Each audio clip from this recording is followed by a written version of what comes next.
Welcome to Marian Aduma's Kitchen. Hello mga kalalabs! Good morning, good afternoon, and good evening everyone. So magluluto tayo ngayon ng delicious boiled pork. And these are all ingredients. So of course, kailangan natin ng karni. So this is 1 kilo of pork. And then kailangan natin ng soybean paste. O yung tinatawag dito sa Korea na doenjang. And then kailangan din natin mga kalalabs ng muscle. So, kung wala kayo nito, pwede kayong maglagay ng kahit anong klaseng liquor. And then, 1 onion sliced into half, garlic, ginger, apple, and then, this is paminta or yung laurel leaves. And then, kailangan din natin ng green onion leaves, and then, lagyan natin ng coffee. Para talagang, as in, walang-wala yung baho ng karne. So, let's get started mga kalalabs. So, first tip mga kalalabs is ibabad muna natin yung karne. Babad natin ng 3 minutes para talaga malinis siya at saka matanggal yung dumi niya at saka yung dugo niya. Okay. Next, ilagay muna natin yung green leaves or green onion leaves. And then, onion, garlic, ginger, and then laurel. Muscle. And then, ilagay natin yung karne. Okay. The next is yung apple. Then, ilagay natin tong soybean paste.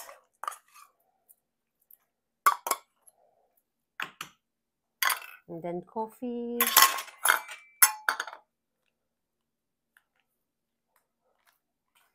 And then, tubig.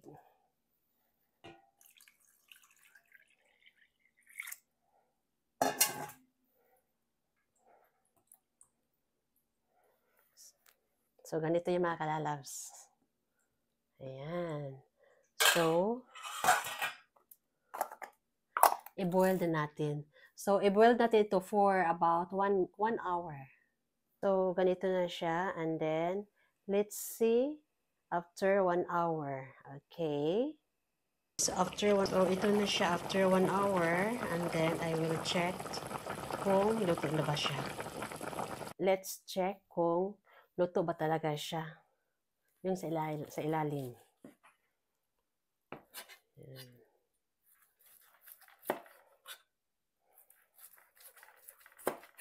Ayan. So, as you can see, lutong-luto talaga siya. So, done my delicious boiled pork.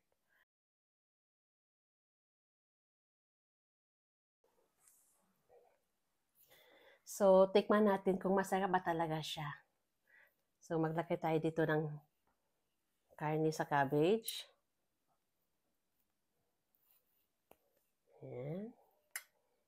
And konti. And then, lagyan natin ng konting kimchi.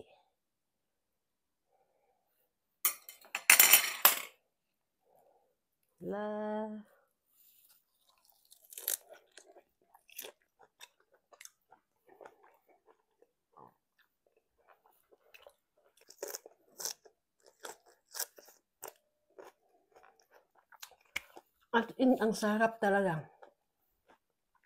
So, gawa kayo nito mga kalalabs. So, lagyan nyo lahat yung sinabi ko yung mga ingredients kasi wala talaga siyang baho.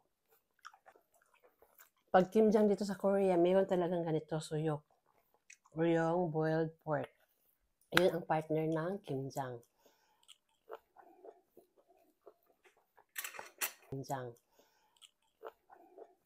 So, if you like this video, please don't forget to click the notification below. Like, share, comment, and subscribe. Thank you for watching. I love you.